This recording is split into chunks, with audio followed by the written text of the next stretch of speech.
Hi guys, nice to see you guys again. Today I am with Matthew Larrabee and we are right now at Foxfire Heritage Farms and we're gonna find out what the farm's about, the history of why things happen on the farm today. For sure. So first of all, what is the heritage part of Foxfire Farms? Like, what does the heritage mean? Why is that in there? Why is it so important? Heritage is important for a number of reasons. For us on the farm is particularly important because the heritage is rooted in everything we do. It's rooted in the skills that we learn and preserve and put into practice. It's rooted in the animals that we raise for our homestead and for our way of life. So your animals are heritage too? Yeah, so we raise heritage breed animals, the Canadian Chanticleer, the Canadian and Lynch Lineback, and we will be getting into a pig breed called the Large Black, which is an endangered pig breed. Heritage animals are really natural animals, so they do things low maintenance when they live like animals would live, right? As opposed to animals that we bred for very specific, whether it's meat or milk or very specific reasons, tend to have a lot of genetic issues because they're bred for very specific things. So they have issues with calving, or they're very susceptible to a number of diseases or health issues that occur. That's really awesome that you're taking such a step to preserve Canadian culture in a way. I mean, we're such a mix of culture, but it's nice that the animals themselves, like I'm sure there's a couple other things you do on the farm as well, which we'll get to in a second, but it's nice that you are taking such an initiative to preserve that and hold that culture and that heritage in a sense. It's super important because if without small farmers and people who are keeping these traditional skills and traditional lifestyles alive, they'll disappear, right? And they disappear not for the benefit of the people around them, but for the benefit of larger corporations, which is unfortunate because the animal and the lifestyle that you choose is but a side thought that it's often not a consideration, where on a small farm it's a complete system and everyone lives in that system and needs to benefit and contribute to it, right? And so having a nice lifestyle for our animals and allowing them free range on the farm and allowing them the most amount of space and freedom essentially that they can have while still being part of our sustainable farm system. It sounds like there's like an ecosystem almost in your farm of like what benefits everything. Apart from the animals, what else is like heritage about your farm? So aside from the heritage animals, we kind of have three components to what we do on the farm. So we have the heritage animals, we have the heritage garden, so we grow a market garden using as many old school heritage skills as possible. With our garden, we try as best as possible to grow heritage and organic vegetables. We do source from areas that are either open pollinated or grow organic stock for things that we can't get for the heritage vegetables. So we do a lot of our market garden using hand tools, and then in addition, the third component is the heritage skills. So skills like woodworking and blacksmithing, building things and working with traditional materials like timber work or birch bark building or different things like that are things that we want to learn about and encourage other people to do. Yeah, something that you mentioned to me before was this is like endangered skills that you're doing at workshops. Why did you use the term like endangered skill exact? Why is that so important to you, resurrecting those endangered skills? So endangered skills are important. So like blacksmithing is one that I've been focusing on lately, and so those skills are very learn through the craft skills. It's while there's lots of information and books and knowledge, it's a lot about technique and tool handling. A lot of it is very much by the feel and the understanding and experience of working with those skills. So if we lose those, the people that have those knowledge and can pass on how to work with certain materials and tools and little tricks of the trade that disappear, right? Endangered skills is important to keep around because, while it's not 100% necessary in our life today, it's important for other parts of the world. It almost sounds like, to me, it's not forgetting our past and who we were as well. Myself, when I was younger, I spent a lot of time on a farm myself and practiced a couple of those traditions. And it is like you do feel connected to who we once were as people. And this is how we came to be where we are now. So you can appreciate how we've evolved and still cherish that. Yeah, for sure. Well, I mean, humans humans have only lived the way we're living in Western society for a very, very short period of time of our total existence on the planet, right? I mean, for 10,000 years prior, and maybe even longer, we've lived in a very different type of world, right? Where these skills were important for just living, essentially. When you see people coming into your workshops and they're practicing and they're learning, what is it for you when you see them? What is it like for them? Do you see them light up and change? Like, what is it like for them when you participate in this workshop? Absolutely. So a common participant in the workshop is somebody who lives a normal life, we'll say, who has a 9-to-5 job, who has an apartment or a house, and when they come out to a workshop, when they get to learn new skills that they haven't before, for the yurt building workshops, we do a lot of we peel with the draw knives on the shave horses, and we do tying and knots, and we burn holes, and the whole coming together of the yurt is a really enriching and rewarding experience. Maybe they'll just go home and have that memory of that experience, but I hope that they'll take that and they'll go through a door that might not have been open before and pursue something that maybe had just been a hidden desire inside. But that's what I hope for all people to do, right? That's I think that would make us more enriched as a society if people follow their dreams like that. That's amazing that you're doing something that helps open people up and maybe open up a part of them that they haven't been able to connect with about themselves. It's so amazing. What made you want to start workshops and teach people these things? I wasn't the most popular child growing up and in high school, and I mean, aren't we all, right? And so when I went away to college, I had the opportunity, and I was on student council, and it was a different experience for me in that regard, and I was really able to kind of grab the reins in terms of my leadership ability and how I wanted to develop that. And so when I finished, I ended up in Northern Ontario, and when I kind of settled down, I involved myself in the scouting program, which is a program I'd been involved in as a youth and wanted to contribute and wanted to volunteer, and having the opportunity to work with youth and teach and lead, really, it's enriching to see that. And so when we started the farm and started establishing what we really wanted to do here, which was all of a learning process in itself, we had the opportunity to do a workshop off-site at another farm. That was a cool experience. That was the first kind of opportunity in terms of a public workshop that we had done. And then since then I've done 4 or 5 workshops for yurts, and we did the workshop for blacksmithing last year, and that was something I had brought in a blacksmith who is kind of a master blacksmith, 40 years experience varying blacksmithing, but I brought him in because that was a skill I wanted to learn, right? And so I went up the road the same weekend and got an old anvil off my neighbor, went talking to him, hey, you got an anvil? He's like, oh, I got one I could sell you, right? And you got an old anvil, and I built a coal forge out of some scrap parts I had on the farm, and put that together and made do with what I had, right? And so I've sized up a little bit since then because it's something I've really enjoyed doing, and I've experienced working with wood and the yurts and stuff like that, but having an opportunity to work with steel, which was somewhat foreign to me, and having being able to have some lessons and taking a workshop, has really enriched my experience. And so hopefully in a couple of years I'll be able to start offering some basic workshop blacksmithing on my own, because we'll have Terry, we're having him back hopefully twice this year. We're under another basic blacksmithing workshop, but also to do an advanced.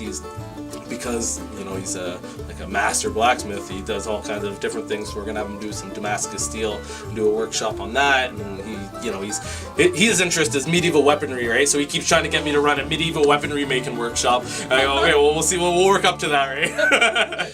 But for us on the farm, I mean, in addition to just making pretty things, I've used that skill now to make handles for the doors, or to fix tools, or the tractor, or to just make different things that I can utilize on the farm in terms of toolage. The idea behind what we want to do here as a end game is to create a completely sustainable, self-sufficient system. We have just shy of 100 acres. We have about 30 to 40 acres of kind of pasture, rough land that we can graze on, and that we harvest our own hay, and then we have about 60-70 acres of a hardwood woodlot, which we harvest our own firewood from, and we'll be getting pigs this year. We can graze them through the acorns. We have lots of oak, and so we can utilize all parts of our farm to create a sustainable system for us and our family is the goal. I like that you had this passion for these various things, but you didn't just keep it for yourself. Like I really enjoy that you had this passion to learn these things, but then you're like, I want to share this with other people. It's so rare to see that where someone's like, oh, I love this, but they keep it for themselves, this knowledge. And it's really inspiring to see that you want to share it and teach other people that passion and that skills too. Like it's beautiful that you're passing it on. Yeah. And that's I guess almost like a true heritage mentality, is to keep passing on those skills. For sure, the knowledge, and otherwise it disappears, right? And you know, humans, I really fascinated with human nature, and like you said, we have that tendency we find something that's our own, a treasure or a place of whatever sanctity of heaven that we keep to ourselves, right? And that's a very selfish desire, but that's a human nature desire. I mean, that's kept us alive for as long as we've been here, right? But in the world that we live today, it doesn't, especially in the Western world, it doesn't benefit us to have those selfish needs and desires. And being mindful of that in yourself, and we're all fault of it, but trying to be as mindful of that as possible. And the more you put yourself out into opportunities like that, I mean, you know, through volunteering or community involvement. I mean, me and my wife were involved through the Agricultural Society, we're involved in the farmers market. Me and another scouter started the scouting group up after 20 years of being closed. You know what I mean? Things like that, you know, put us into the community, and they take up a lot of time and they're very taxing, but the rewards of that, I feel, outweigh those costs. And that's the way that old communities, that heritage communities used to live, right? I mean, they used to be based around community hubs, and in the old time that would have been the church. As humans, we find the connections that we value now through social media and through online communities and forums. And because if you're interested in blacksmithing, I don't have to go up the road and talk to my neighbor and Joe Blow and get together and blacksmith. I can go on a blacksmithing forum and find people who are knowledgeable and skillful and chat with them without leaving the comfort of my own home, right? And while that is very gratifying in the moment, I believe over a long period of time that's more of a detriment, and you isolate yourself and your community as a whole suffers. Something else I wanted to ask you, because we're ourselves in one of your for sure, absolutely, right now. yeah. Speaking of community and built from community, is you got this inspired from Mongolian culture? So I was inspired through reading. I was reading about survivalist prepping type things. It was about 10 years ago. So I was reading a number of books based on that, and one of the books I was reading that was talking about these things, the author had lived in a yurt for a couple of years, and I read yurt and I was like, what's a yurt, right? And so, you know, then you end up on this rabbit hole. I start Googling and YouTubing and immersing myself in yurts and go like, that's just super cool, right? And so then I go, I can build one of those. And then of course you end down this like path of just you know, I built this yurt, and then you start researching and learning about yurts and where they come from and the culture and their origins of, you know, Mongolian, how Genghis Khan, who conquered a large portion of the Eastern world, he traveled on, would have been probably the first mobile home. It was a 30-foot yurt on a platform pulled by a dozen oxen, and it followed his armies, and that was his mobile command center. It's, you know, for me, it's just something that I started doing and was really interested in doing, and I built one and lived in it for a year, and it was like challenging, and you learn a lot, but it gives you more inspiration to go on. I like how it's starting to be just from like community and heritage to being like global heritage. Yeah. And I mean, it's interesting because like there are a lot of skills and knowledge that have been learnt in other parts of the world and other cultures and other communities that are so easily and can beneficially be brought over and used in our way of life. And you know, while it's easy to say, you know, I'm going to focus only on Canadian traditions, Canadian heritage, there's so much to learn from other parts of the world and skills. So for me, what is a large portion of our inspiration, my inspiration, is a series of books called Foxfire magazine. And the Foxfire magazine was started in the 60s, and it was started as a youth project in the Appalachian Mountains in a small community there called Rayburn Gap.